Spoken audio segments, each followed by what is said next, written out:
Moi, je suis un petit gars de banlieue. Je n'étais intéressé que par la photo, le dessin. L'agence, c'était pas une chambre, c'était un atelier de peinture. J'ai rencontré Farid chez BETC. Dès le départ, c'était très tendu entre nous. Il m'a demandé avec qui je voulais être en projet sur ce pitch. Et j'ai dit Farid, j'écoute toujours mon instinct. Ah, parce que vous avez fait de la magie après. Première agence occidentale à se lancer en Chine. Ouais.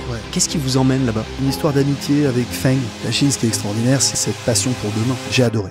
On a d'abord été voir un peu la French Connection. On était tout petit jusqu'à un grand appel d'offres pour faire le moment le plus important en Chine, le CCTV Gala TV Show. Un des moments les plus importants pour le gouvernement chinois pour communiquer. Il y a eu 134 scripts en compétition et on a gagné. Après ça, on était chinois. En pitch, on n'avait pas besoin de montrer la bande. On arrivait puis on mettait juste, c'est le nom du film, What a Miss a Jar. Il n'y avait rien besoin de montrer d'autre. Ouais. Toute la tech chinoise s'est ouverte. De temps en temps dans la vie, on fait des trucs impossibles. Là, c'était impossible.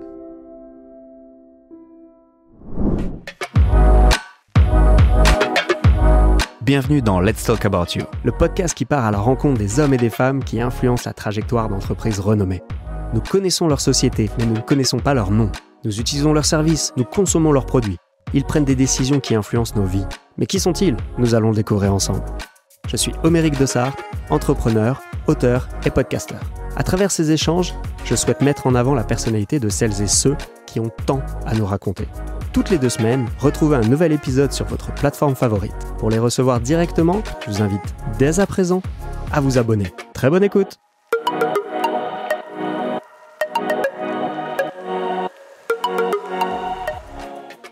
Aujourd'hui, nous avons le plaisir d'accueillir Frédéric Reillard, entrepreneur passionné basé à New York, cofondateur et Head of Gen.AI d'Imagination, premier studio créatif spécialisé en IA pour les marques et agences. Frédéric est également cofondateur et PDG de Fred & Farid Group, fameuse agence créative indépendante multi-récompensée, citée comme les enfants terribles de la publicité par le président François Hollande, présente à Paris, Los Angeles, New York et Shanghai. Frédéric, Fred pour les intimes, est expert en construction de marques. Fervent défenseur de la créativité humaine, il considère l'IA générative comme une Formule 1 d'exception dont le pilote sera toujours le créatif. Au cours de cet épisode, nous allons découvrir tout ce qui a façonné la personnalité de l'homme derrière le créatif et sa vision de l'avenir. C'est parti! Bonjour Frédéric. Bonjour. On va rentrer tout de suite dans le vif du sujet. Ma première question, c'est est-ce qu'on peut se tutoyer? Bien sûr, ouais. Merci. Et deuxième question, est-ce que je peux t'appeler Fred? Bien sûr. Fred, est-ce que tu peux nous parler est-ce que tu peux nous donner ton état civil? Mon état civil, je suis marié à une scientifique et j'ai 3 enfants, 3 fils qui ont 14, 16 et 18 ans. Félicitations. Et en plus, vous vivez à New York, donc on va rentrer un petit peu plus dans le vif du sujet. Ouais. T'as dit que ton épouse était scientifique. Scientifique, ouais. C'est important? C'est dans la relation peut-être entrepreneur-scientifique? Ouais, on s'est rencontrés dans l'Eurostar, on était assis à côté l'un de l'autre. Et l'Eurostar a eu une panne. Et c'était il y a un moment déjà. Et au tout début, on était dans le tunnel tous les deux. Et c'est comme ça, elle était assise à côté de moi. C'est comme ça qu'on a discuté en fait. J'ai d'ailleurs ici le Coach 17, Seat 77. Ah, c'est génial. C'est le siège où j'étais quand on s'est rencontrés. Et voilà. Et sans la panne, on n'aurait pas parlé en fait. Comme on est quoi, resté 2 heures coincés sous l'océan et c'est là qu'on a parlé en fait. Eh ben, j'ai très certainement partie des 2 seules personnes à pas vous être plaint de cet arrêt sous le voilà, c'est ça. Fred, qu'est-ce que tu peux nous dire de ton enfance? Tu vois, par exemple, tes parents, comment étaient-ils? Est-ce qu'ils étaient entrepreneurs? Est-ce que... Assez simple en fait. Moi, je suis un petit gars de banlieue, d'un truc qui je peux même pas frimer avec ma banlieue parce que c'est même pas une banlieue dure. C'était quel Je pourrais dire je viens d'un truc dur, etc. Même pas. C'était assez insignifiant. C'était Chaville. D'accord. Et donc c'était un truc assez insignifiant et d'une famille, je dirais petite bourgeoisie. De banlieue, mais simple, vraiment au niveau des moyens. C'est-à-dire que c'est un appartement loué. Je fais pas du Cosette, hein, mais c'était un petit appartement loué sur une voie ferrée. Je partageais la chambre avec mon petit frère. Enfin, mais pas à plaindre. Ça va, un truc très normal. J'ai pas manqué. Et c'est juste que voilà, on roulait pas sur l'or non plus, quoi. C'était. C'est très normal. T'as fait toute ta scolarité à Chaville, ouais, voilà. Puis un petit banlieusard, quoi. Ouais. Et puis, je suis monté à la capitale. Pourquoi, pour les études? Ouais, après pour travailler, quoi, voilà, et j'étais très surtout très artiste, en fait. Je faisais je n'étais intéressé que par la photo, le dessin, la peinture. Ma chambre, c'était pas une chambre, c'était un atelier de peinture. C'était vraiment un matelas au milieu d'un atelier de peinture. C'est un peu pour le petit frère. Voilà, c'est ça. Et tu l'exprimes comment, cette peinture, cette créativité? C'est genre, tu vas taguer dans les rues ou tu... J'ai fait des tags à un moment, mais comme tous les gamins à cette époque, hein, on a fait des tags. Moi, je taguais Zanoïde.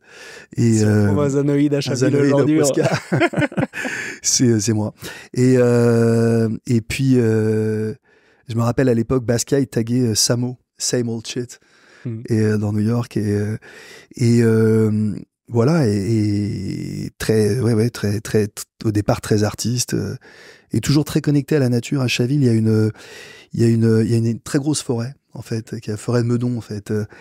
Et j'étais tout le temps dans la forêt, en fait. La forêt, même la nuit, tout ça, j'étais très, très proche, très celte, finalement, très druide, très proche des arbres. Et Meudon, c'est pas loin, Chaville, c'est pas loin. Tu fais quoi? Tu fais jusqu'au lycée? Ouais. Et puis après, une petite école de design. Et puis après, je suis rentré. En fait, après, j'avais entendu parler. J'avais un raisonnement très conceptuel. J'étais toujours intéressé plus par le concept que par donc j'étais passionné à l'époque, Buren, Joseph Kossut, Klein, enfin tous les artistes conceptuels français un peu intello. Ouais. Et c'était avant la figuration libre. Et j'étais passionné par ce mouvement, en fait, conceptuel français. Et on m'a conseillé, en fait, d'aller dans la pub parce que j'avais vraiment la passion des concepts, en fait. Et j'avais une facilité sur les concepts et beaucoup d'ennui à réaliser les choses. D'accord. Donc on m'a dit, c'est vraiment dans une agence de pub qu'il faut aller travailler les concepts. Après, il y a des gens qui réalisent bien mieux que nous et qui savent, voilà. Et donc, on m'a conseillé ça. Et à l'époque, je connaissais rien. Et donc, je suis allé voir Séguéla, en fait. C'est le seul nom que je connaissais comme un petit gars en France et qui avait entendu parler de pub que par Séguéla, en fait. Et t'avais donc, vu les pubs de la Citroën, t'avais ouais, vu tout ça, voilà. Ouais, tu t'es dit, tout ça. Et puis, c'est une personnalité, quoi. C'était vraiment lui qui a incarné la pub française. Et donc, je suis allé le voir au culot. Et donc, j'avais pris un rendez-vous avec quelqu'un d'autre dans la boîte. Et au moment de partir, je suis resté. En fait, j'ai dit au revoir à la personne. Je suis resté derrière la barrière. J'avais demandé pendant l'entretien où était le bureau de Séguéla, mais comme ça, de façon très... Et en fait, j'y suis allé au culot. J'ai essayé de faire le forcing, en fait, pour rentrer.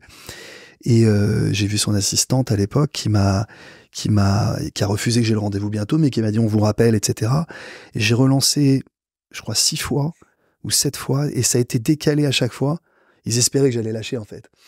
Et en fait, j'avais pas lâché, et j'ai eu la chance, du coup, de le voir quand il était à Levallois. Et là, je l'ai pitché dans le couloir. Et c'est ne jamais lâché. Voilà, je suis rentré, voilà. Et je suis rentré comme ça dans un truc qui s'appelait Euro RSCG, Fichard, Roussel, Coutureau, à l'époque, parce que Pouziac faisait un peu des Frankenstein comme ça, il mélangeait des boîtes, et il mettait Euro, RSCG, et puis il mettait ensuite les initiales des fondateurs, pour qu'ils aient un peu own it, hein, tu vois, ouais, ownability un peu, tu vois. Et c'était comme ça que ça marchait, c'était le système, on appelait ça un peu du Frankenstein, et il mélangeait les boîtes comme ça, et il y en avait plusieurs, il y avait GBHR, il y avait Euro RSCG BTC, il y avait Euro RSCG Cher Lafarge, ouais, c'est toute cette période-là. Et moi, je suis rentré chez Fischer Roussel Coutureau, et la star du moment, c'était Tongkwang, donc chez Euro RSCG BTC, et donc tout le monde parlait de Tongkwang, et c'était, que je salue d'ailleurs à l'occasion s'il écoute, et c'était vraiment, c'est lui qui faisait le plus, qui avait le charisme vraiment le plus important à ce moment-là. Et donc je suis monté voir Tongkwang, en fait, pendant mon stage chez Fischer Roussel Coutureau, je suis monté voir Eric Tongkwang, et je l'ai pitché pareil au culot, en mode, de toute façon, je quitte pas le bureau, quoi. Donc, et en fait, Eric, je sais même pas s'il s'en rappelle, il m'a embauché en 5 minutes, hein. Il m'a embauché en 5 minutes. Et je me rappellerai toujours la dernière phrase qu'il m'a dit. Au moment où je quittais le bureau, il m'a dit Fred, et je dis ouais Eric, je me suis retourné, il m'a dit fous le bordel. C'est tout. C'était son brief. C'était c'est ça. C'était la carte blanche. La job description. Et j'étais au planning stratégique, en fait. Et je m'intéressais beaucoup aux tendances et à la prospective. J'étais toujours intéressé par les tendances et la prospective. Ce qui avait été bien reçu par Rémi aussi, qui s'y intéressait aussi, quoi. Je me rappelle, il avait aussi ce goût-là pour essayer de comprendre demain.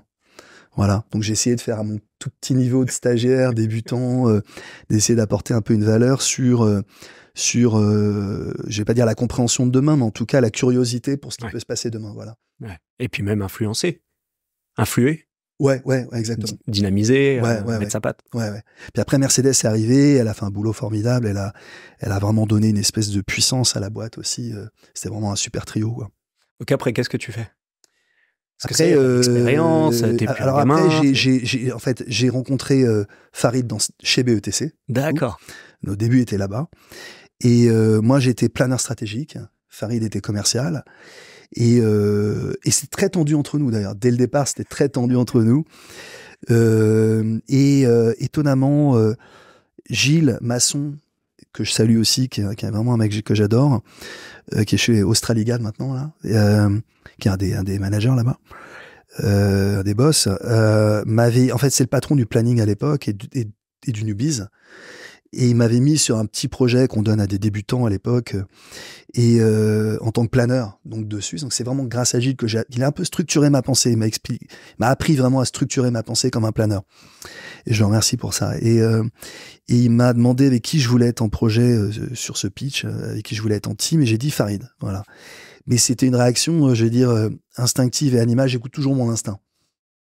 Et je ne sais pas pourquoi j'ai dit Farid, en fait. Et donc, il est arrivé, on s'est regardé un peu genre, qu'est-ce qu'il me veut. Et en fait, l'énergie était tendue, mais ce moment-là, en fait, a retourné l'énergie positivement. Comme deux aimants. J'aime bien cette image parce que vraiment, c'est ça que je ressens. C'était deux aimants qui étaient tournés dans le mauvais sens. Et au moment où j'ai dit Farid, ça s'est retourné dans le bon sens, en fait.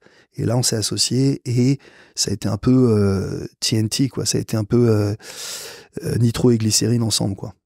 Voilà. Parce que vous avez fait de la magie après. Voilà, c'était une association nitro et glycérine. Et à quel moment vous vous êtes dit, tiens, on va lancer notre propre agence? On a eu ce rêve assez tôt, en fait. Alors, avec les angoisses de l'époque où ça se faisait moins qu'aujourd'hui. Mais on avait le rêve assez tôt quand même. Et aussi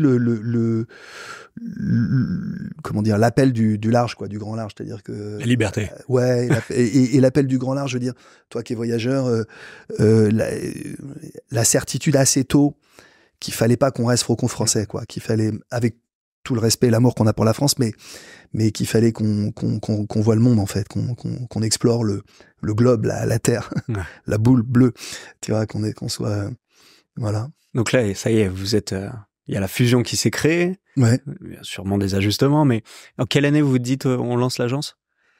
Là, en fait, on a fait un peu comme des compagnons à l'ancienne, tu sais, qui vont, tu vois, qui font le tour de France pour apprendre. On est très moine soldat, hein, des très spartiates, moine soldat.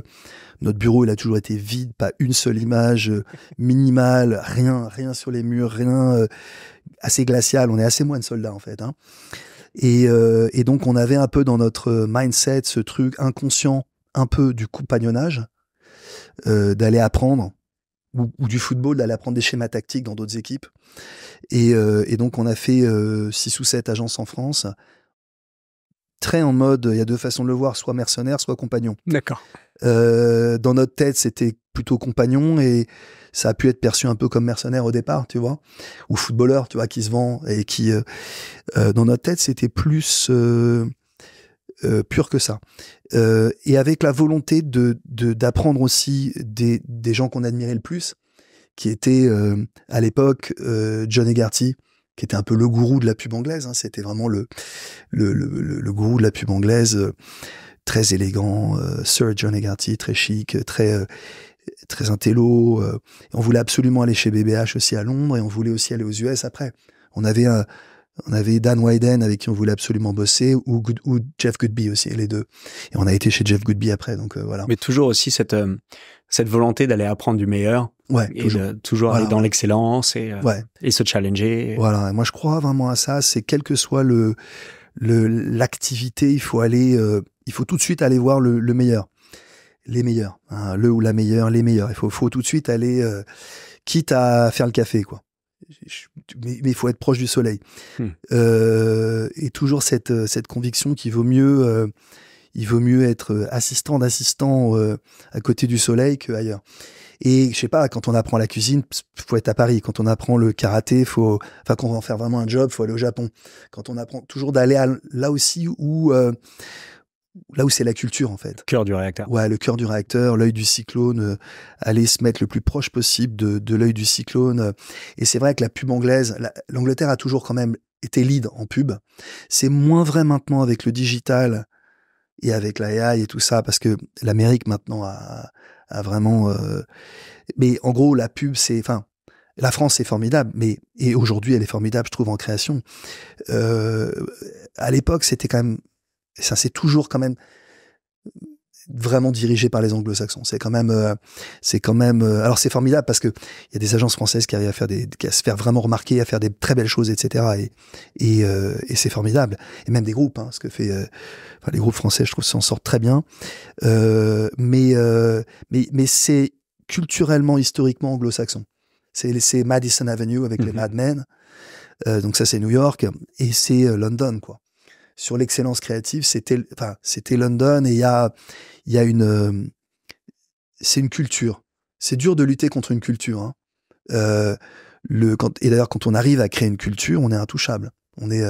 C'est ce qui est le plus important, de créer une culture, parce que quand on crée une culture, la culture transforme tout le monde, en fait. Tout, hein, ouais, et ça, tout et l'environnement. rend excellent tout le monde. Hein. Donc, il y a une espèce d'alchimie humaine à créer pour que il faut arriver à créer une culture, en fait. La culture multiplie tout le monde, en fait.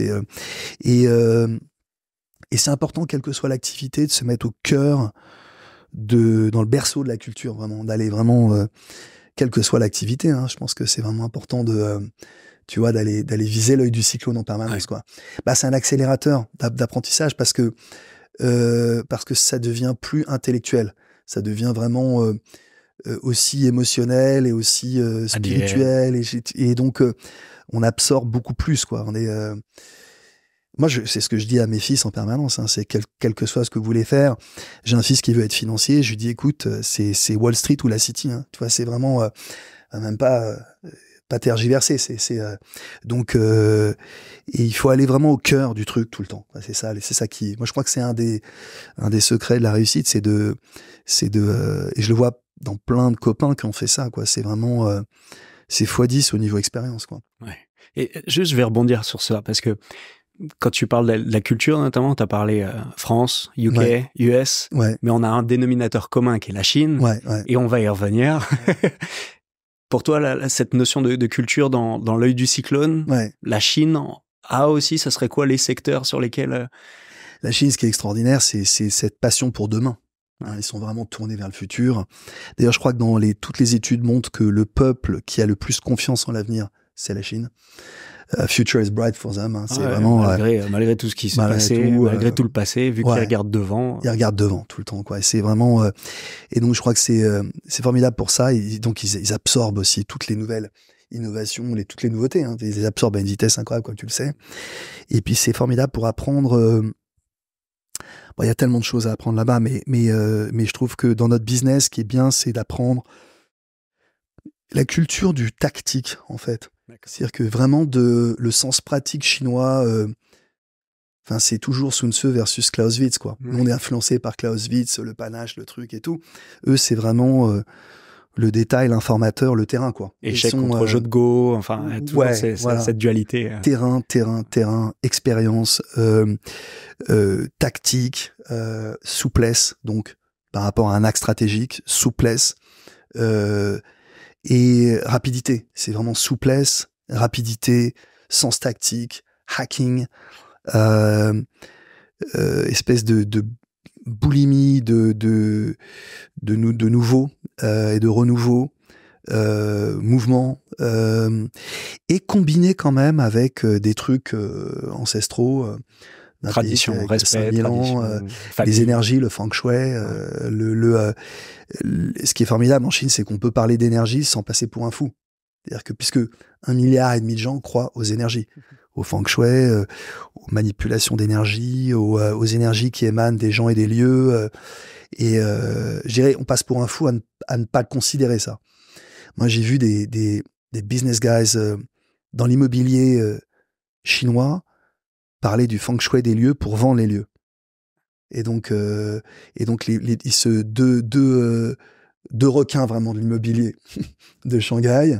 Et j'avais un copain chinois mais qui parlait français qui m'a traduit la conversation. C'était un dîner et c'était édifiant, quoi. C'était édifiant parce que c'était deux personnalités de la Chine moderne, vraiment requins de l'immobilier, durs, quoi, des mecs qui vendent des immeubles, qui vendent à très très haut niveau, quoi. Et en Chine. Donc très très connecté. Le guanxi, ce qu'on appelle le guanxi, que tu connais. Et leur discussion en fait était totalement spirituelle. Mais tu connais, juste pour un petit aparté, tu connais l'histoire des 2 tours à Hong Kong entre la Bank of China et la HSBC? Non. C'est que la Bank of China, elle ressemble à des lames, des ciseaux, elle est en forme de triangle, et elle a été dessinée en direction de la HSBC. Ah oui. Donc la réaction de la HSBC, ça a été de tourner les tourelles sur lesquelles descendent les personnes qui nettoient les vitres pour que ça ressemble à un canon en direction du ciseau. Ah ouais, ok, d'accord. Et c'est uniquement ça. Voilà. C'est-à-dire qu'il y a vraiment quelqu'un à un poste très élevé qui s'est dit comment est-ce que je fais pour contrebalancer le feng shui qui est en train de m'attaquer. Donc ils sont hyper conscients des symboles et des énergies. Les formes et les couleurs sont des énergies. Ils en sont hyper conscients. Shanghai Tower, au départ, c'était un cercle en haut. C'est un financement japonais. Et donc le haut, c'était un cercle. Et donc soleil levant. Et la mairie de Shanghai a imposé à ce que ce soit un trapèze. Et donc on l'a appelé le décapsuleur. En plus, ils l'ont ridiculisé puisque le surnom de ce building, c'est le décapsuleur, alors que c'était normalement le soleil levant. Et donc il y a une vraie maîtrise des symboles, mais surtout les symboles ne sont pas considérés comme c'est pas intellectuel, c'est tangible et c'est de l'énergie. Donc c'est de l'intention et c'est de l'énergie. Et ils sont hyper conscients de ça. Et tu l'as vu. Et on doit l'être. Tout l'occidental qui doit aller là-bas doit l'être. Et quiconque a été en Chine revient avec une espèce de compréhension profonde du feng shui. Alors même sans connaître totalement les règles, parce que ça s'apprend et que c'est des choses qui se transmettent, et il faut être chinois, je dirais, pour vraiment comprendre la technicité de ça. Mais par contre, de comprendre l'esprit du feng shui, les grands principes et l'esprit, tous mes potes qui ont été en Chine sont revenus avec cette certitude qu'il faut. Et on sent bien que par moment l'énergie est bloquée, qu'on n'y arrive pas et qu'il faut. On sent bien dans n'importe quelle discipline ou dans des projets familiaux ou dans des projets, on sent bien que par moment l'énergie est bloquée. On le sent. On essaye par tous les moyens et on sent bien qu'il y a quelque chose de bloqué et qu'il faut effectuer un changement d'énergie. Alors on peut le faire au bon sens, on peut le faire presque avec un acte magique un peu symbolique, comme ça, on peut le faire. La symbolique est intéressante. On peut s'inventer un peu son propre feng shui, mais il faut déclencher un mouvement dans ces cas-là. Quand l'énergie est bloquée, il faut provoquer quelque chose. Il faut changer quelque chose. Jusqu'à ce que ça enclenche. Et tu parles à quelqu'un qui a changé l'orientation de son lit et pas plus tard qu'hier, parce que justement, il y avait un truc qui allait pas. Il y avait un feng shui qui était pas bon. Ah oui, voilà. On le sent, on le sent. Totalement. Tu dors pas pareil parce que tu vis quelque chose de différent. Je reviens juste, parce qu'on a fait une grosse digression, mais c'est passionnant, on va y revenir sur le sujet de la Chine.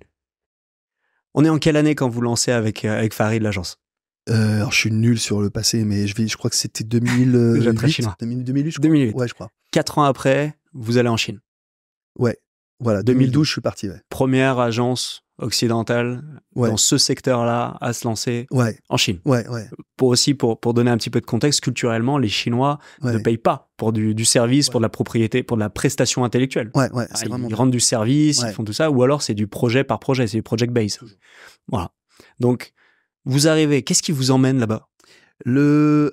L'instinct, c'est-à-dire que l'instinct est une histoire d'amitié d'amour fraternel avec Feng, Huang Feng, en français Feng Yuang, En chinois, on dirait Huang Fang, avec qui je travaillais très très proche en fait. Qui est un extraordinaire créatif, directeur artistique que j'avais embauché quand il sortait de l'école. Okay. Je trouvais qu'il avait un book d'une maturité incroyable et d'une sensibilité incroyable. Et en fait, il allait rentrer en Chine parce que sa femme voulait accoucher en Chine.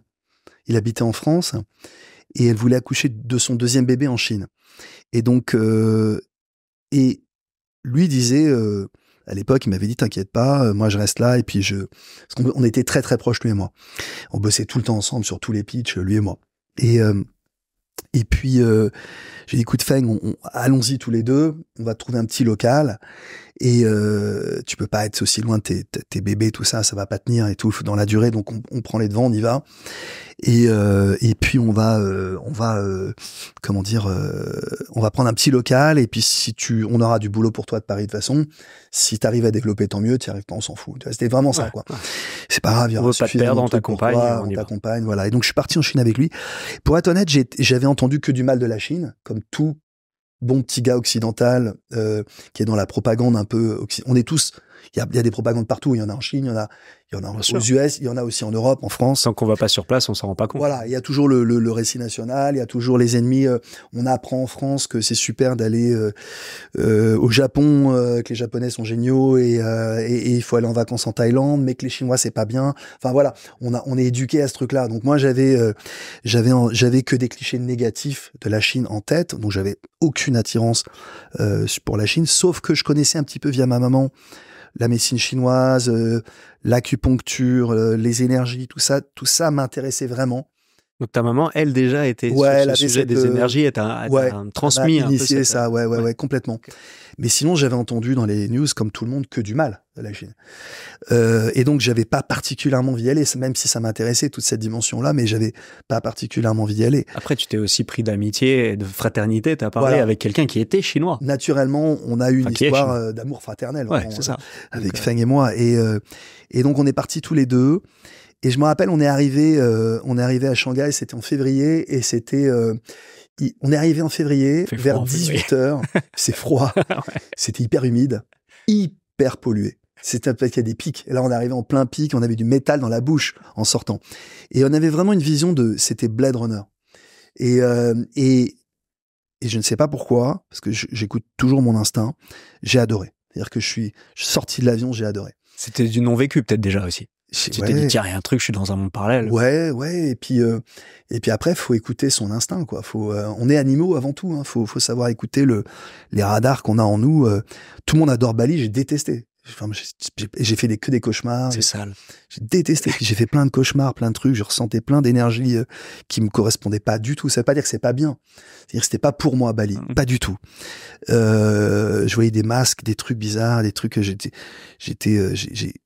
et la Chine, j'ai adoré la Chine. C'est-à-dire que premier jour, j'ai adoré. Deuxième jour, encore plus. Troisième jour, encore plus. Quatrième jour, j'ai dit à Feng, écoute, on change de programme, on prend le plus gros local qu'on peut trouver et je reste avec toi. Il m'a dit, ah bon, t'es sûr? Et tout, je suis certain. Et donc, et après, j'ai appelé mon épouse et après, j'ai appelé Farid et je leur ai dit que j'ai dit à Farid que j'allais ouvrir la Chine et puis à mon épouse, j'ai demandé si elle voulait bien venir avec les enfants. Et manger chinois. Voilà. Et elle était un peu surprise, mais elle m'a suivi. Et puis voilà. Et après, on a lancé ça complètement à l'instinct. Et pareil, à l'instinct, j'ai fait des rencontres et puis j'ai trouvé un local qui appartenait à l'armée. T'es venu là-bas, non? C'est ça, non? T'étais venu dans celui-là, non? Dans celui-là, oui. Ouais. Qui était sur le Bund. Yes. Qui était en fait un local qui appartenait à l'armée, qui n'existait pas sur le cadastre, qui était désaffecté. Il y avait des rats, des trucs. Et c'était, et en fait, de fil en aiguille avec des rencontres. Moi, je suis tombé amoureux de ce bâtiment. Mais il n'y avait pas d'eau, pas d'électricité, rien. C'était dégueulasse. Il fallait tout refaire. Et donc, j'ai mis, à l'époque, c'est beaucoup pour nous, on est une petite boîte, hein, j'ai mis 550 000 € de travaux pour faire tout. Amener l'eau, l'électricité, l'internet, repeindre le bâtiment, tout. Sans aucune certitude de rien du tout. Non, c'est ça. On avait zéro client. Il n'y avait rien. Donc, tu croyais vraiment, tu y allais. Ouais, je suis assez all-in quand j'y vais. Donc, Et donc voilà, j'ai fait tous les travaux, j'ai amené tout le truc avec Feng. On a tout mis en noir et blanc, nos couleurs, etc. Et on s'est lancé. Voilà, on a plongé puis on a nagé après quoi. Vraiment, Puis pareil, recruter les premiers salariés, ça n'a pas dû être simple parce que vous n'étiez pas connu. Ouais. Personne connaissait FF. Dans l'industrie de la pub aussi. Ouais. Donc, pas de clients. Oui, c'est ça. Comme aux US, ils s'en foutent. C'est des marchés où ils s'en foutent complètement. Qu'on ait ou pas réussi ailleurs, ils s'en foutent. Culturellement, c'est parce qu'ils étudient à l'université, donc ils se disent pas, tiens, je veux travailler dans la pub. Ouais. Il n'y a pas de cursus sur le programme. Ouais. Donc, comment vous faites? Alors, on va chercher déjà tous les clients. C'est-à-dire que ça vient pas tout seul. C'est ce que nous on appelle le pro-biz. On va chercher. Et c'est vous qui le faites avec Feng? Parce que tu m'as dit que c'était Farid qui était plutôt le commercial. Non, moi j'ai dit ça quand? Au tout début, quand vous êtes rencontrés. Ah, Farid était commercial et moi planeur, mais en fait, ça c'était le tout début dans notre première vie. En fait, assez rapidement, on s'est pareil tous les deux, tu vois, tous les deux créa, d'ailleurs, autant Reda qu'AD. On a déteint en fait l'un sur l'autre assez vite en fait. Et puis quand il y a ton nom sur l'enseigne, vaut mieux que vous soyez vendeur aussi. Voilà, de toute façon, t'es obligé t'es obligé d'être un vendeur, de toute façon. T'es obligé Egarty dit c'est the art of persuasion, tu vois, l'art de la persuasion, la pub. C'est vraiment parce que c'est quand même assez subjectif, quand même la pub. Les groupes doivent faire croire que ça n'est pas subjectif, que c'est une méthode, parce qu'ils doivent scaler dans 180 pays une marque publicitaire, mais en réalité, évidemment, tous les publicitaires savent que c'est un talent, que c'est pas scalable, et voilà, et on le sait tous, voilà.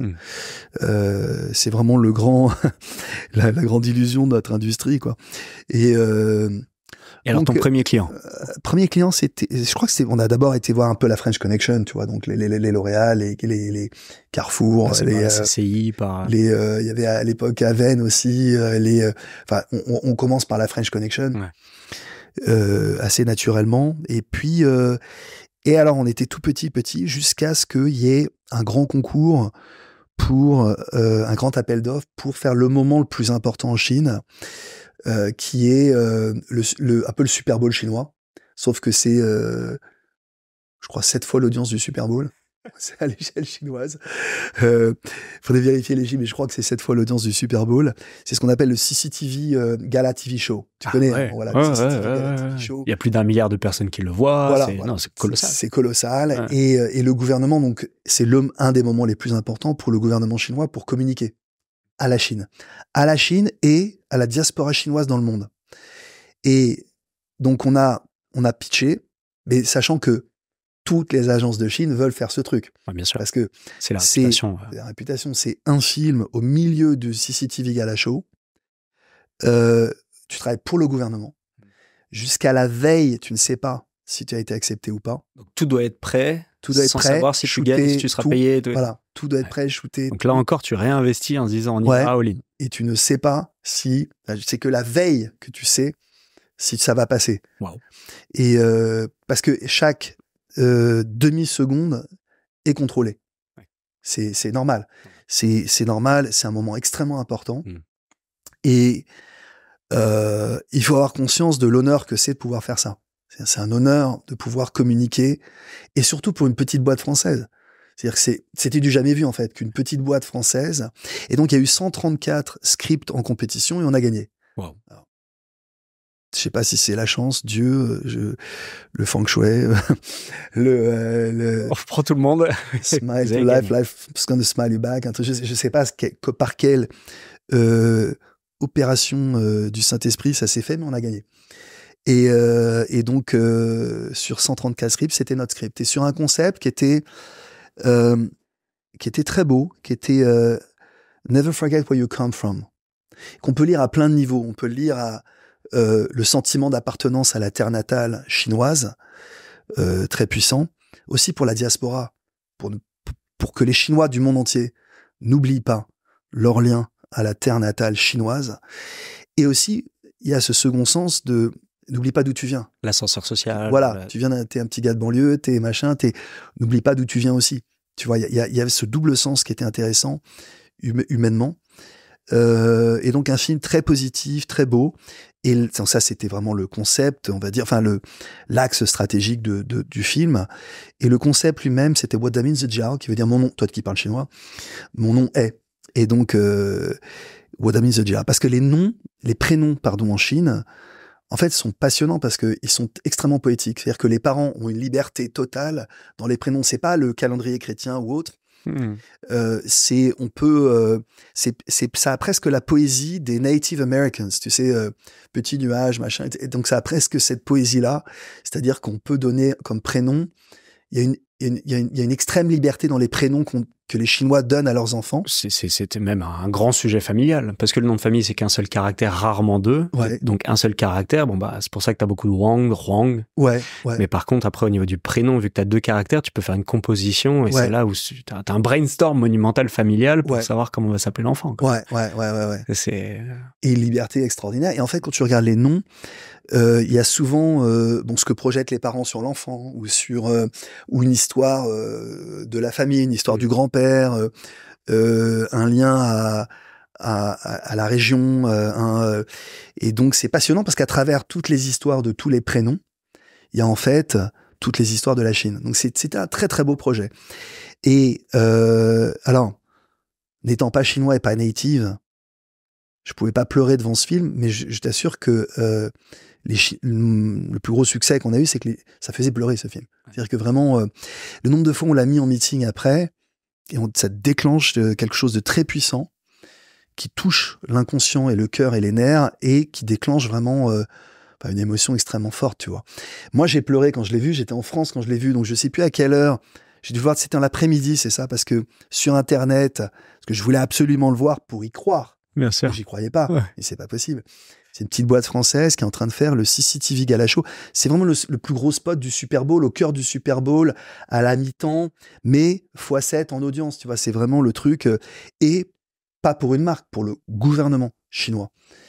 La plus grosse marque du pays. La plus grosse marque du pays, et donc c'était un honneur incroyable de bosser pour le gouvernement.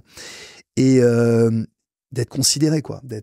Et après, ce qui était extraordinaire, c'est que ça a été un tipping point. C'est-à-dire que après ça, on était chinois. Ouais. Et vous avez, tout s'est ouvert. Tout le gouvernement, les portes sont ouvertes, le recrutement pareil. C'était un sésame. C'est-à-dire, c'était fou. C'est-à-dire, c'était un tour de magie. On était chinois. On est devenus chinois. C'est-à-dire que, en pitch, on n'avait pas besoin de montrer la bande. Ils s'en foutaient, en fait, des films qu'on avait pu faire pour des marques françaises. En fait, on arrivait, puis on mettait juste le Galaxy City, What That Means the Jar. On mettait juste c'est le nom du film, What That Means the Jar. Et puis, c'est vous qui avez fait ça. Et non, j'adore ce film, incroyable. Il n'y avait rien besoin de montrer d'autre. Ouais. Et là, toute la tech chinoise s'est ouverte. On mettra le lien vers What That Means the Jar. Ouais. On mettra le lien vers la vidéo. Ouais, génial. Et là, la tech chinoise s'est ouverte. On a bossé pour les BAT, quoi. Qui est vraiment c'était l'apothéose, c'était de bosser pour BAT. Alors les BAT, c'est Baidu, Alibaba. Baidu, Alibaba, Tencent, voilà. Extraordinaire. Ouais, parce que derrière, tu t'ouvres aussi WeChat, tu t'ouvres tout. Voilà, on a bossé, on a fait des pubs WeChat, on a fait c'était fou, et c'était impossible. Ouais. C'est tout, faut dire les choses, c'était impossible. Et donc c'est formidable, de temps en temps dans la vie on fait des trucs impossibles, là c'était impossible. Et alors à ce moment-là tu fais quoi, tu dis à ton épouse, je sais pas, vous avez des enfants déjà? 3 enfants, ouais. Vous aviez déjà à l'époque les 3 enfants étaient là. Trop petits, d'accord. Donc toi tu dois quand même beaucoup travailler aussi, donc vous dites on reste là, on accélère la Chine, il faut qu'il soit sur place. Ouais. On a déménagé plusieurs fois à Shanghai parce que moi je tiens pas en place, faut que je bouge. mais puis on s'est passionné pour la culture chinoise, pour tout, pour la nourriture chinoise, pour l'histoire, pour autant la Chine ancienne que la Chine moderne, quoi. Vraiment mais c'est une civilisation qui a 5000 ans d'histoire. Alors ils sont amnésiques, mais ils ont inventé tellement de choses, et ils ont inventé le luxe. Ils l'ont oublié, ils sont amnésiques. Au niveau de la soie, mais c'est voilà. Moi, j'étais à Suzhou, dans le musée de la soie. Tu y as été, non? Ouais. Tu vois, les soies, elles ont 2000 ans, 2500 ans. Nous, on était déjà magnifique. On était en robe de bure, nous. Et eux, ils étaient en Christian Lacroix, quoi. Donc, et c'est des porcelaines incroyables. Et nous, c'était des trucs en bois dans la forêt, quoi. On était des Celtes, on était des Gaulois, on était et au même moment, quoi. Donc, c'est assez troublant de se dire que ils ont inventé le luxe bien avant nous.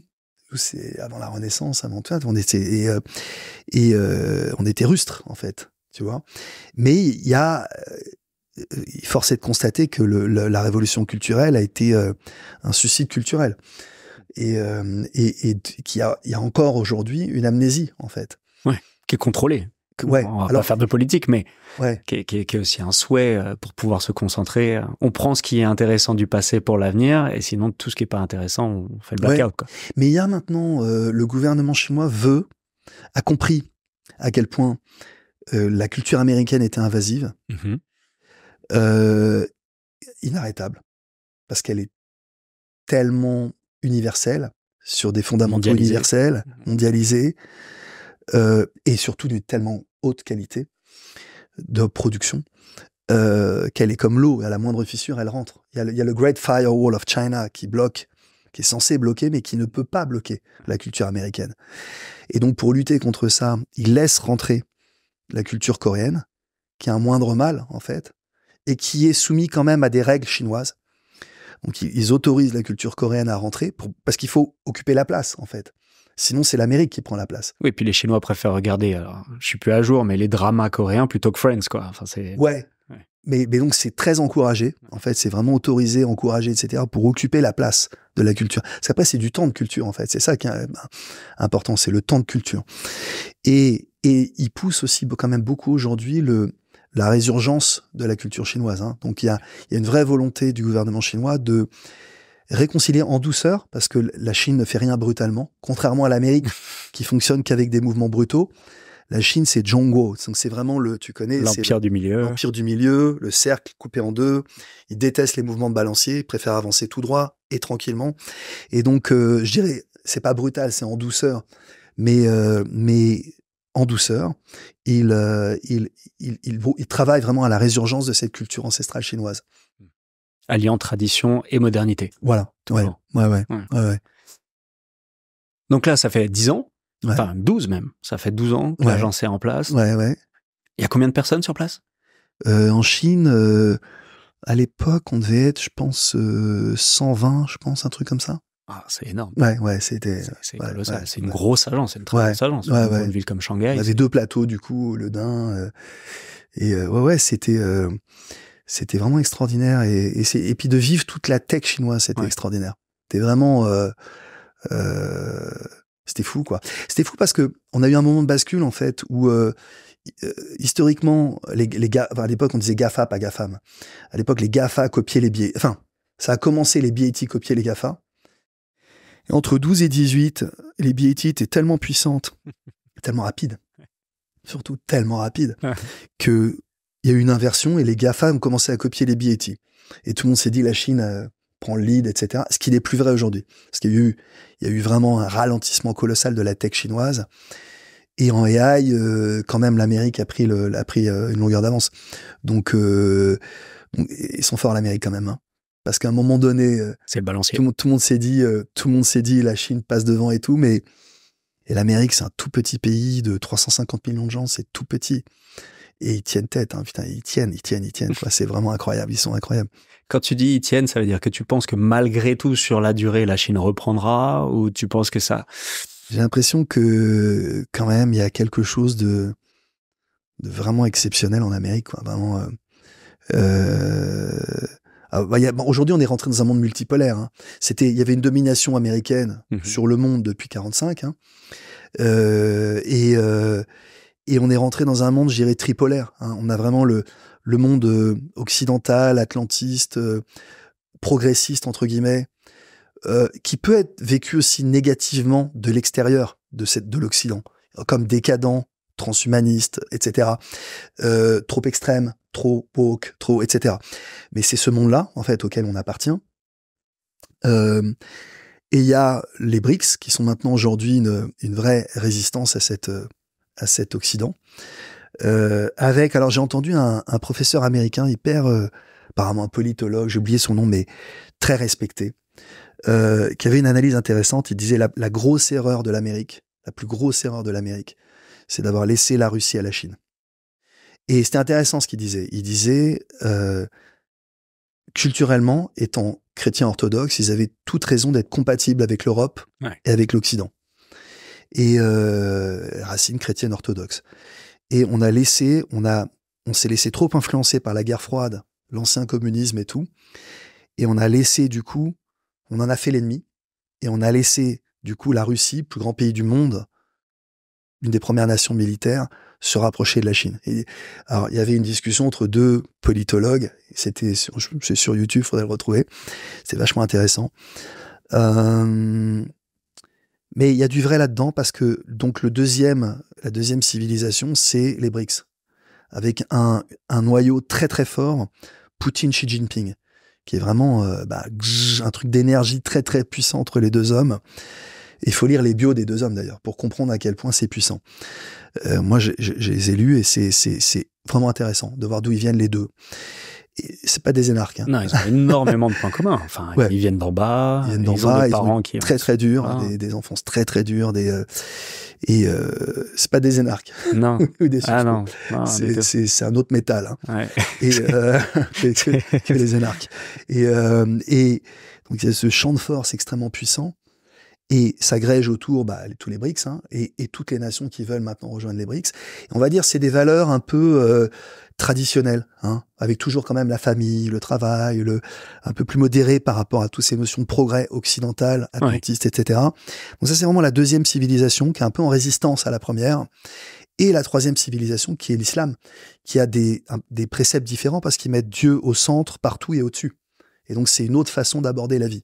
Et en fait, il y a trois civilisations aujourd'hui qui s'affrontent quand même. Et finalement, tous les pays appartiennent à l'une ou à l'autre. C'est-à-dire que, quelque part, c'est pas absurde de mettre le Japon dans l'Occident. C'est un peu le 51e État américain depuis 45. Avec sa base militaire bien installée. Ouais, c'est pas absurde de dire que qu'ils en font partie. Tu vois, donc on peut rentrer comme ça un petit peu tous les États du monde dans ces trois civilisations en fait. C'est intéressant. Et donc on passe d'un monde où vraiment l'Amérique dominait complètement à un monde un peu tripolaire aujourd'hui, qui se dessine en fait. Et voilà. Donc sur la partie tech, tu vois, t'as parlé un peu d'IA, etc. La Chine était quand même en avance, donc aujourd'hui les US avec tout ce qui est ChatGPT, etc. sont revenus de manière écrasante. Ouais. Mais t'as lancé une nouvelle boîte. Ouais. Enfin, ça fait 2 ans déjà. Un an, c'est ça, un an, ouais. On a commencé à bosser il y a 2 ans. Il y a 2 ans, et elle est lancée. On a lancé il y a un an, ouais. Mais on a bossé un an avant, quand même. Et cette boîte-là, elle vient de Chine à l'origine? Ouais, alors c'est marrant que tu le dises, parce que, en fait, moi, j'avais très mal réagi à l'IA au début, parce que j'étais en danger, quoi. Mon monde s'est effondré, quoi. Tu veux dire, quand tu imaginais que l'IA allait faire toute la créa, ouais, c'est-à-dire quand j'ai compris, pourtant j'avais lu, parce que je me suis toujours intéressé aux tendances et à la prospective, et donc j'avais lu beaucoup sur l'IA.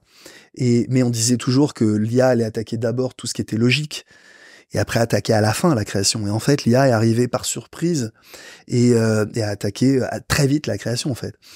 Et donc moi, j'étais un peu choqué. Mon monde s'est effondré. Et de voir que la machine pouvait être créative, c'était un choc. Et donc, je suis allé en Chine. Et mon associé, Huang Fang, avait organisé alors, il avait réagi comme un Chinois, c'est-à-dire pas triste du changement, mais plutôt let's go. Voyons voir ce que ça donne. Let's go. Et donc, lui, il a réagi vraiment comme un Chinois, c'est-à-dire super excité, il y a un nouveau truc, on y va, on fonce, est-ce qu'on peut faire de l'argent avec ça, quoi? Et donc, il avait organisé une expo dans l'agence et en bas de l'agence qui s'appelait AI Imagination. Moi, quand j'ai vu le nom, j'ai dit à Feng, c'est nous le nom. Il me dit ouais, je dis mais c'est canon. C'est parce que quand on prompt sur Midjourney, qui est un peu le Napster, on fait /imagine, et donc c'est très central comme nom. Donc entre AI et Imagine, je trouvais ça très central et assez beau parce que il y a le mot image et imagination. Ouais. Et qui est proche de magie, hein, image, magie. Les fabricants d'images sont des magiciens, et donc j'aime bien cette idée-là de image, magie. Et donc, tu vois, enfin, ça me parle, ça me touche. Et donc j'ai adoré. Et donc voilà. Mais par contre, je voyais beaucoup des AI artistes. Il y avait 100 AI artistes qui étaient réunis pour l'expo. Donc très tôt. Hein, donc ils avaient sourcé en fait à Shanghai. Je sais plus 300 AI artistes qui s'avaient contactés même. On a les listings et tout en se disant on va les représenter, voilà. Et au lieu d'attendre et au lieu de s'apitoyer, ils étaient en mode action comme font les Chinois. Hein. Et donc c'est vraiment génial la Chine parce que tout passe par l'expérience, tout passe par la rapidité, tout passe par l'action. Enfin tu vois le pragmatisme, l'expérience à balles réelles et pas dans des tests et des trucs. Pour eux les tests c'est en réel. Et donc, ouais, c'était vachement intéressant, mais en même temps, dès que les AI artistes mettaient une marque, il y avait des fautes de goût, des fautes de sens, des contresens, je cite souvent, j'ai vu, je sais plus qui avait fait un hélicoptère Louis Vuitton et qui a un contresens total, quoi, qui est vraiment une incompréhension de Louis Vuitton et une erreur que ferait jamais un publicitaire. Et c'était assez flagrant qu'il y avait une vraie capacité à produire des images extraordinaires, mais alors analphabète sur les marques. Ouais, c'est ça. C'est vraiment, mais vraiment destructeur de la valeur des marques, quoi, vraiment. Erreur que feraient jamais des publicitaires. Et en même temps, de l'autre côté, des publicitaires talentueux, des créatifs talentueux, mais quand même vachement en résistance à l'AI, en résistance à ce nouveau monde et voulant garder un peu leur confort, toujours aller en production à l'autre bout du monde, etc. Et donc une résistance énorme des créatifs et du monde de la production évidemment. Hein. Donc là tu te dis il y a un truc quand même, faut creuser, faut y aller. Il faut qu'on réconcilie ces deux mondes un peu et qu'on fasse. Mais assez rapidement, je me rendais compte que le chemin pouvait être fait dans un sens, mais beaucoup plus difficilement dans l'autre. D'accord. Convertir des AI artistes en publicitaires, je sais que certains y croient parce que certains en représentent et leur font faire des campagnes. Je crois pas que ça marche. Okay. Parce que il faut 10 ans pour comprendre ce qu'est une idée de pub. Et n'importe quel créatif, planeur, commercial, d'agence vous dira qu'il faut 10 ans. Quoi. On peut pas échapper au travail. Il faut travailler 10 ans pour même comprendre juste ce qu'est une marque et la puissance d'une marque et ce qu'est une idée. C'est dur de comprendre ce qu'est une idée publicitaire, en fait. Et vraiment, ça prend 10 ans, quoi. Et alors, ça veut pas dire qu'un jeune ne peut pas faire une super campagne. Il fera une campagne de génie. Parce qu'il y a au-dessus des seniors qui, eux, ont 10 ans d'expérience et qui vont pointer la perle. Voilà. Et au milieu de 150 choses insignifiantes ou 150 contresens. Et ils vont pointer une perle parce qu'eux ont fait 10 ans en agence. Il faut 10 ans en agence. Et d'ailleurs, je vois parfois des trucs absurdes parce que je vois des annonceurs qui créent des agences, des in-house agencies, avec des gens qui ont aucune expérience, quoi. Et qui sont, malheureusement, je vois ça aux États-Unis, en fait, beaucoup. C'est vraiment très, très répandu, les in-house agencies. Avec, sincèrement, il y a des gens talentueux, bien sûr, dans le lot. Hein. Mais on voit aussi beaucoup de gens qui ne seraient même pas embauchés en agence, quoi. Oui, d'accord. Parce qu'ils n'ont pas la fibre. Et que ça se sent tout de suite. Ils n'ont pas été marqués encore. Ils n'ont pas. Ouais, ils n'ont pas l'expérience. Ni la fibre, ni l'expérience, quoi. Vraiment, c'est un truc, on ne le dit pas assez. La publicité, c'est de la magie et c'est un talent. Vraiment, c'est un talent, quoi, comme la musique. C'est-à-dire que c'est une fibre particulière, extrêmement sophistiquée et fragile. Et c'est un talent très précieux, parce que c'est la capacité à synthétiser dans une image et dans 3 mots une relation entre un émetteur et une audience. C'est très sophistiqué, en fait. C'est très subtil, très sophistiqué, très fragile, et que c'est un vrai métier, quoi, et que ça a une vraie valeur. Et on voit bien à quel point quelques mots peuvent changer le destin d'une marque. Je me rappelle quand on avait mis We Are Animals sur Wrangler, en Europe, ça a changé le destin de Wrangler. Ça a été, et on voit bien par moments on touche à des choses très très très subtiles ou qui touchent l'inconscient. Tu vois, on parlait Je pense que les bébés déviants qu'elles touchent l'inconscient des gens. Je pense que ce qu'on avait fait sur Orangina quand on avait fait ces pin-up animals, tu sais, on était vraiment sur... en fait, on a représenté des divinités, mais même sans le savoir, en fait. Mais en fait, on avait représenté des divinités, on touchait l'inconscient. Et les résultats étaient là, c'est-à-dire que... Et ça a vendu tellement d'Orangina à l'époque, ça a été un succès vraiment commercial colossal.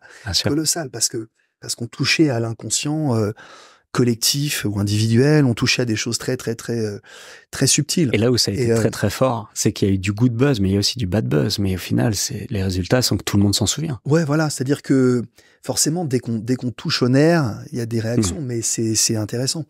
Et puis il faut absolument yin-yang, il faut absolument les deux, quoi, pour que ça s'enflamme, quoi. Ouais. Et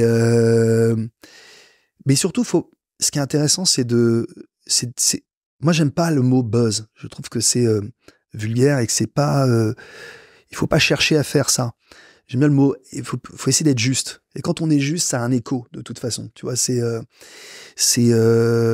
faut essayer d'être juste dans la façon dont on dépicte, dont on croque un lien entre un émetteur et sa communauté. Et lorsqu'on est juste dans ce croquis, lorsqu'on arrive à le capturer. Tu vois, comme quelqu'un qui capture dans un croquis exactement ce qu'il fallait mettre dans le mouvement, etc. Quand on arrive à croquer ça, on a un écho. Yes. Voilà, qui peut être très puissant. Hein. On va passer à la dernière partie. Ouais. Je vais te poser 10 questions. Tu me dis tout de suite la réponse qui, toi, te parle le plus. Ouais. Café, thé, chocolat chaud? Thé vert. Matin, midi, soir? Aucun des trois. J'irai la nuit parce que je me rappelle de tous mes rêves. Tous mes rêves. Ouais. Et parfois 2 rêves, 3 rêves, ça m'arrive parfois même. Et j'ai un rapport au monde du rêve, c'est très tangible pour moi. Donc vraiment la nuit, il y a des campagnes, je trouve la nuit. Ouais, je bosse la nuit en fait, quand je dors. Et j'adore dormir. C'est un énorme plaisir de dormir. Tu dois avoir un bon matelas certain. Ouais. Alors la prochaine, elle est compliquée. Paris, Shanghai ou New York? Je suis amoureux des trois, mais Shanghai. Shanghai. Lecture, cinéma, musique? Cinéma, fiction. J'aime bien la fiction pour ce qu'elle a de réel, en fait. Ouais, vraiment. Tu sais, dans l'Actor Studio, on dit chercher un moment de vérité dans une fiction. Et c'est vrai qu'il y a cette obsession de la fiction à trouver des moments de vérité dans des histoires qui sont artificielles, puis écrites. Mais je trouve ça passionnant, fascinant, en fait. Et puis, storyteller, quoi. J'ai toujours pensé que on a besoin, pour vivre, on a besoin de respirer, de boire, de manger et d'écouter des histoires. C'est le 4e besoin. C'est pas un désir. C'est le 4e besoin pour survivre. C'est les histoires. Donc j'adore les machines à histoire comme Hollywood, quoi. Ça me fascine. Les fabricants d'histoires, les usines à histoire. Tu regardes des films chinois aussi? Non. Très, très peu. Enfin, tu peux, jamais arriver, mais. Ouais. Pop, rock, classique, autre? Ouais, je suis quand même très hip-hop. Hein. Alors, bureau, télétravail, coworking, dans l'avion, dans le lounge, justement. Coworking, j'aime bien à New York, là, je me suis mis dans un coworking qui s'appelle Neuhaus. Et j'aime bien j'aime la vie, les gens, rencontrer plein de gens. Je me nourris vraiment des rencontres. Je suis extrêmement social. Et j'adore écouter les autres. J'adore apprendre, sentir d'autres énergies et tout. J'adore ça, quoi. Je suis pas un solitaire du tout. Innovation, tradition ou disruption?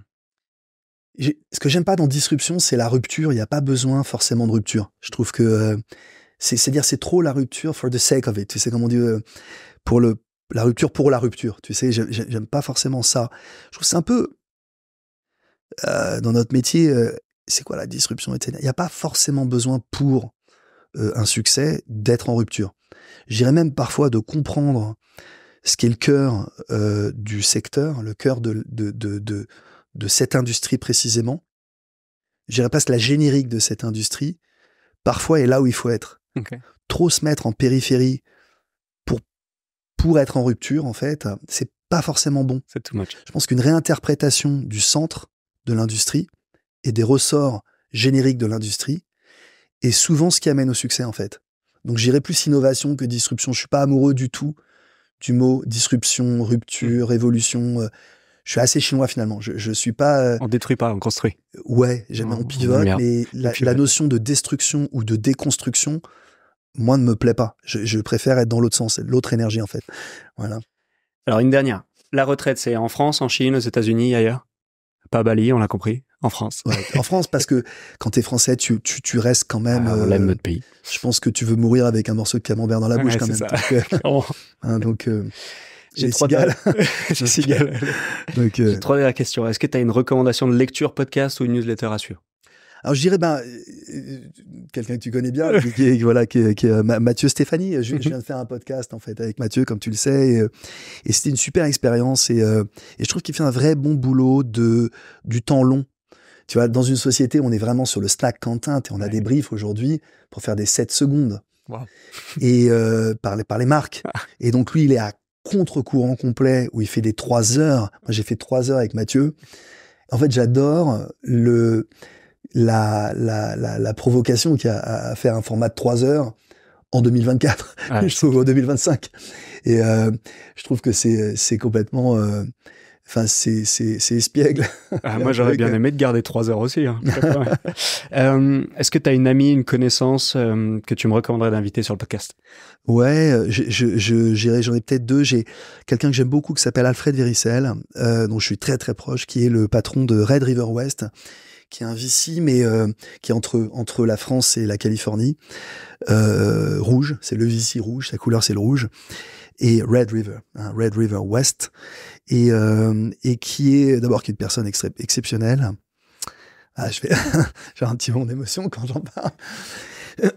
Et surtout Red River, c'est que des entrepreneurs. Et donc ils ont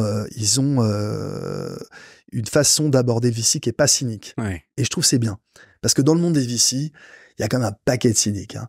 Les mecs qui font des allers-retours dans les boîtes, qui pensent qu'à l'exit, qui pensent on va rester 5 ans, on se barre, qui regardent les courbes des boîtes et les machins et tout ça. Il y a cette espèce il y a une culture cynique. Eux, pas du tout. C'est que des anciens entrepreneurs. Ils sont passés par là, ils sont passés par là, ils en ont bouffé, ils ont mis la tête sur le bio, ils ont failli mourir. Comme tous les entrepreneurs, on a tous failli mourir. Si on n'a pas failli mourir, on n'est pas vraiment entrepreneur. Et ils ont tous failli mourir. Et ils relèvent les manches, et ils y vont, quoi. C'est-à-dire qu'ils sont aux côtés des entrepreneurs, voilà, et en sueur, ils mouillent le maillot, quoi. Et ça, je trouve que c'est moderne. Ouais. Je trouve que c'est vraiment le VC de demain pour moi, ça. Donc voilà, Alfred Verissel. Merci. On va contacter Alfred. Et une dernière question, c'est si on souhaite te contacter, c'est quoi le meilleur moyen? LinkedIn, c'est mon réseau préféré, parce que c'est le seul réseau qui est pas anonyme, on dit pas n'importe quoi. C'est dans un cadre professionnel, on travaille et donc mais de loin LinkedIn. Pour moi, il y a quelques écueils évidemment dans LinkedIn, mais c'est de loin le plus intéressant, le plus constructif, pour revenir au mot constructif. Voilà. Fred, 1000 merci. Je sais que tu dois filer, on est déjà en retard et tout. Un grand merci. Et ça a été un vrai plaisir. Merci à toi. On se revoit à Shanghai ou à New York. Ouais, un grand plaisir. Merci.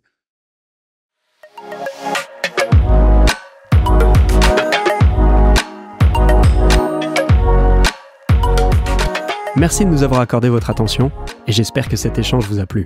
Si c'est le cas, je vous invite à commenter cet épisode sur Spotify et YouTube, mais également à vous abonner sur votre plateforme favorite. Vous pouvez également m'envoyer un message sur LinkedIn, j'y répondrai avec plaisir. On se retrouve dans 2 semaines pour un nouvel épisode.